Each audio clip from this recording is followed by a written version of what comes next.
When I had my careers session at school back in the 1980s, I remember telling Mr. Wood that I wanted to be on the radio. After he finished laughing, he said, "Spencer," and they called you by your surname in those days, "think about this seriously. What is it that you'd really like to do?" At the time, that was what I wanted to do. And with no thanks to Mr. Wood, I did actually achieve it. But it's not been a career. It's been one part of what I've done over the last 30 years plus. And I think asking people to imagine a career is unrealistic for most of us. I'm David Spencer, and this is the Media Mentor podcast. This is where I share experiences of being the media mentor and talk about the things I've learned and teach. Each episode, I talk to people I've helped on their journey, speak to colleagues and industry figures about the media industry and the often baffling world of recruitment. Now, I'll be honest, I'm not a big fan of self-help and life coaching. I like to offer practical advice and support, tangible things that make a CV or job application better. But I've realised a lot of what I do is like life and career coaching.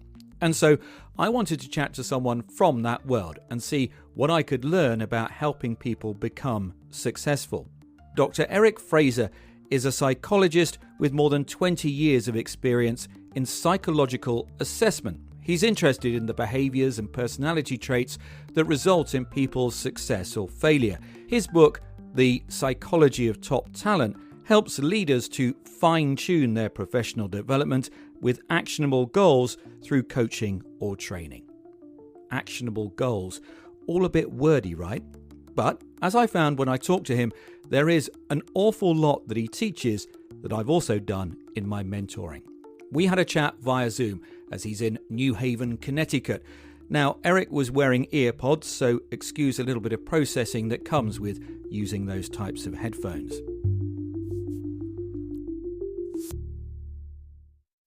Eric, thank you so much for joining me on the podcast. Just start by giving me a little bit more detail about your work, which is kind of in a number of areas, but obviously we're going to talk about careers. Tell me what you do in that area. So the primary focus of my work is leadership coaching. And by that, I specifically bring in with my own background area of expertise, a lot of focus on soft skills, right? The attitudes, mindsets, habits that are psychologically rooted in leadership and top talent. So that's essentially how I help people. And people come to me, I'd say like starting as early as university and all the way into, C-suite individuals that are moving around to different organizations or shifting in their particular careers. But the fundamental element that rhymes true with all of them is I think that they find the conversations and the work and the discovery and the analysis that we do in these coaching sessions very, very useful because it helps people get unstuck from being stuck wherever they are in terms of their transition or their career. And stuck is something we can all feel at various points, and there's no sort of age or particular moment in a career that can happen at any point. 100%. And I think it's important for people to realize that having an experience of being stuck is normal, right? It's nothing to panic over. It's not a clinical disorder. It's not a personal defect. Okay. It's an experience. And the solution around that is remembering that this is an opportunity to learn. It's a learning experience to learn how to get unstuck. And you may need professional help or support from friends, family, or otherwise, but it's just a learning experience. And you pass through it as long as you're able to have that mindset. A lot of the people I talk to when I'm helping them with their CVs and with job applications, the word that comes up actually is lost sometimes. And I think lost encompasses so much of the process, but also maybe a bit of that stuck attitude too, feeling a bit frustrated at where they are. Yeah, so I agree with you. I mean, I think we could replace lost with a lot of different synonyms, right? With, being stuck, being confused, being disorganized, being directionless. And people tend to start digressing into their feelings. And when they do that, it inhibits their full potential to use logic and reasoning to basically become unlost, right? So if you're lost in the woods, the worst thing to do is to panic, right? The smart thing to do is to use logic and reason to stand still, orient oneself, and take one step at a time, right? So I think the metaphor serves. And again, a lot of the time people say to me, and it's happened in interviews when I've talked to clients that I've helped over the last sort of 20 years, is they've said, some of the things you told me were really obvious. And Mm, I'm like, well, they might have been obvious in reflection, but also that, to your example of being lost in the woods, I mean, that's the analogy, right? You're so lost you can't see the trees. It's all very confusing. So stepping back and talking to someone else, getting that kind of advice, guidance, whatever field they're in some ways, is the point of this. absolutely. So, I'm a big fan of coaching. I mean, not just because I happen to do it, because I mean, it's just a proven intervention. Every successful person, whether they're in media, whether they're in sports, whether they're in industry, they have had or have, at their disposition some kind of leadership or high performance coach, whatever title that they tend to go with, right? Because it works and it gives people immediate quick feedback with immediate action to take. It reorients them, and it's successful. And I think the coaching, what I've seen across various coaching disciplines and various individuals, the commonalities across folks like us is everything is rooted in some kind of behavioral science, right? It's about habit setting and mindset, things of that nature, right? And people have their own styles and disciplines, but this stuff works. I mean, it's been around for hundreds of years. I often say to clients when I have that initial chat, and sometimes they'll sort of say early on, do you know what? I have real trouble selling myself in the context of how I'm helping people move forward with their career. That's a very common sort of trait, which might be effectively they're a little bit worried about coming across as arrogant. And I have that discussion about the arrogant word. Who asks you for advice? Who comes to you for advice? Do you see a sort of similarity in the type of people that ask for help? People that come to me want to be the best version of themselves, period. That is their objective. They want to be top leaders in their industry, in their organization. They want to have work-life balance and be successful, whatever their version of success is. But those versions generally include like financial stability, relationship stability, job stability, upward movement and trajectory. So those are the things that are ubiquitous across all of the people that I see. And if you don't mind, David, if I could say something to your point about this concept of selling oneself and arrogance, you know, I think I think that's kind of like a dirty word. Like you don't want to sell yourself, right? You want to prove yourself. I think is the way that I would reframe that. And I think it's important to prove oneself. People want successful people working with them and working for them. And you have to show them that you are capable of that. So I think people need to reframe their mindsets a little bit and think about how they can prove that they have the technical skills and the soft skills. And the bottom line is like nobody's perfect, right? Top people want to know that you have what I like to call self-awareness. Self-awareness is there are things that I need to work on. Really interesting about that proving yourself, because again the regular conversation is, okay, you're worried about the arrogant word, you're worried about how you are projecting yourself, but actually I always say replace arrogant with assertive. You've got to be a little bit more assertive with what you're saying about yourself. But really essentially I say, well, you've got to demonstrate. In media we're all about, don't just tell me you have these skills, show me where you've deployed them. But that's essentially what you're talking about here.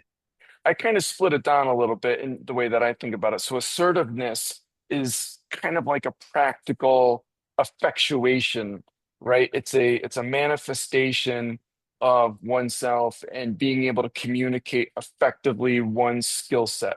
Now, I think the other side of that coin, this is my point of view on this, and I'm not saying it's the only one or the right one, but the other side of the coin of that is confidence. And confidence is the internal component of assertiveness, right? Because if you don't have confidence, you can't be assertive. You can fake it for about 30 seconds, but then somebody's gonna see right through you. So you have to have confidence. And a lot of, some folks, I remember this lovely woman that I worked with who was part of the executive team. and she was struggling with assertiveness and confidence. The identified problem was she wasn't getting a voice at, at top leadership meetings, but in my opinion, she was the smartest person in the room. So we worked on some assertiveness and some confidence, which she quickly mastered in terms of a skill set and a mindset, and was off and sailing. But those are the two pieces, right? The confidence plus the assertiveness.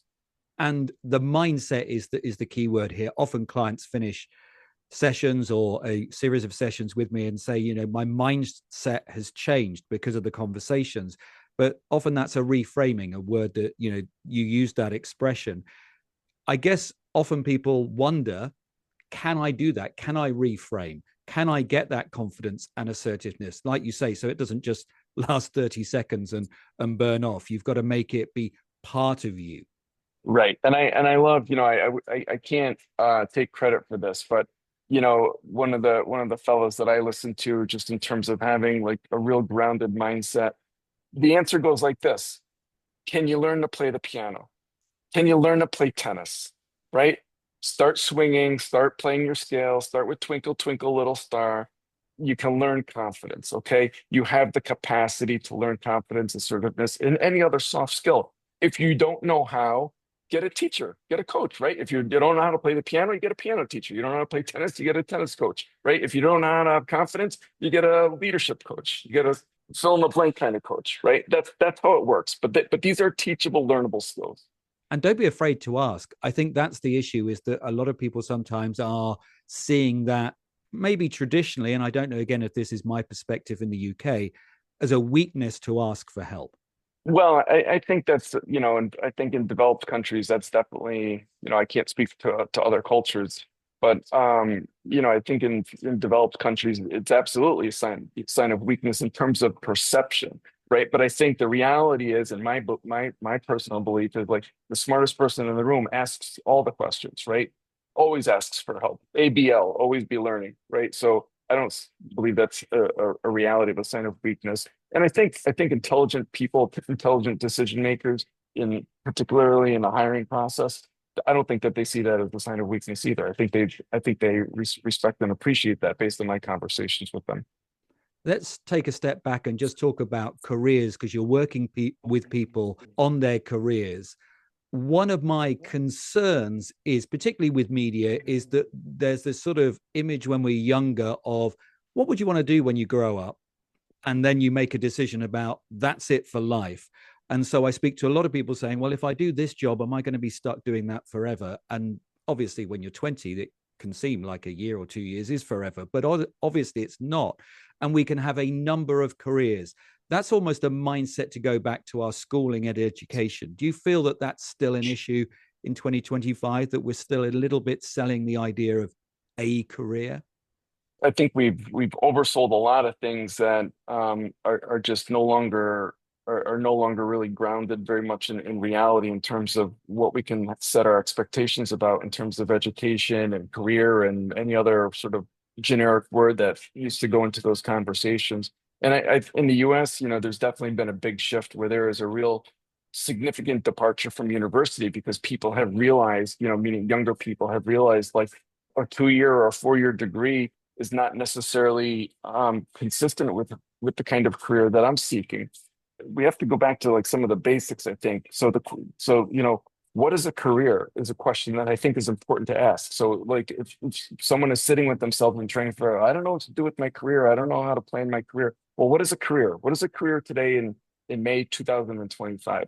And I think the way that I think about it now is it's providing a useful skill or a useful product with your version and touch of talent on it, that makes something more useful, more productive.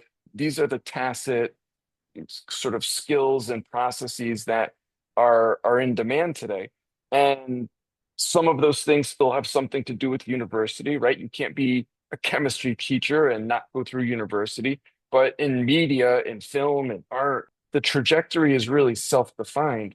And I think it's important for people to identify, like, well, what is my art? Meaning, like, what is my talent and what is my passion?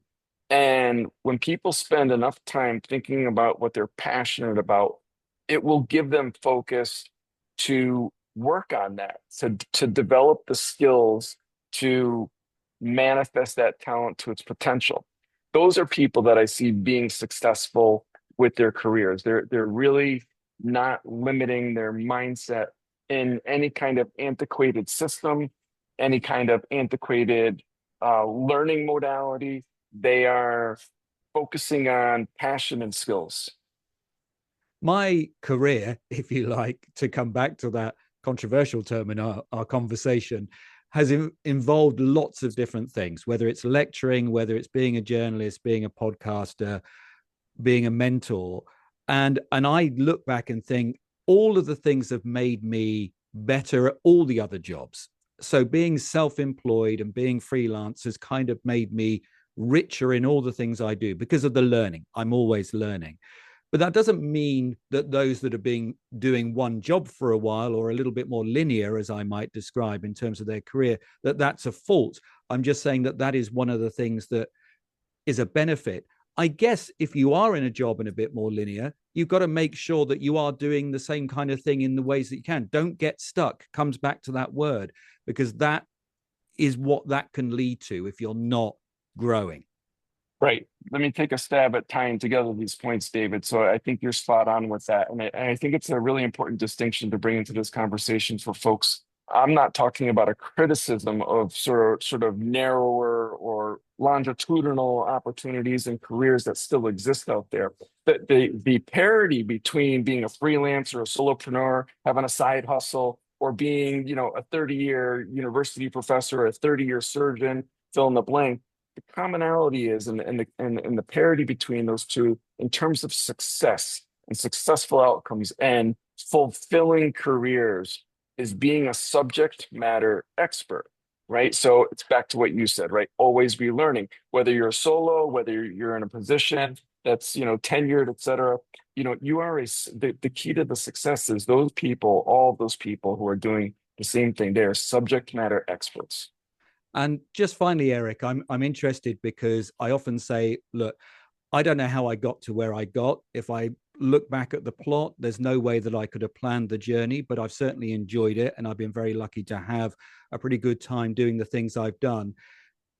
Could you have looked back and gone, oh, I've ended up here from where I was when I was thinking at 16, 17? Well, partially, and here's the answer. From the age of about 17, I was always passionate about psychology. It was the one thing that I was passionate about. And I was sometimes I ask people, I was like, what's the one thing, right? That's one of my questions. Or what's the one thing that's keeping you up at night? Or what's the one thing that lights your fire and gets you ignited? Psychology was the one thing. Did I know what was going to become of it? Of course not. I didn't have a crystal ball. If you got one, send it over. I'd love to play around with it as a toy. But I didn't have a crystal ball, but I did know I was going to go into psychology. I did know I was passionate about it. And if I look back, I'd say the one thing that I didn't necessarily know, but it was baked into my DNA at that point in time, quite fortunately, having a really good hard work ethic, meaning, really being willing to be gritty. And that was out of need. And those factors converged and they just, hung around, and I went to school and did the hard work, and here we are, happily ever after. Eric, it's been fascinating talking to you. Thank you so much for your time. There's a lot more I'm sure that we could dig into, and maybe we'll have another chat sometime. Thank you so much. No, likewise. Thank you, David. I really enjoyed meeting you and having this conversation. I hope it's helpful for your audience. Well, like Eric, I had a passion. When I was 12 years old, I wanted to be on the radio. Mind you, I also had a passion for trains back then and didn't want to be a train driver. And I loved Duran Duran, but I wasn't going to play a musical instrument. But what Eric says is important. If you do have a passion, pursue it. Don't be put off by the doubters. And do you know what? Over the years, the passion can change. And that means you can end up doing lots of wonderful things, not just one type of job in one sector. So if you're feeling stuck or lost, then get in touch via the mediamentor.info and I can help reframe how you're feeling and help you progress. I do online sessions of 30 minutes or an hour with lower prices for students and recent graduates. There's also interview prep, evaluation of show reels and demos, and I offer voice training and training sessions on news writing.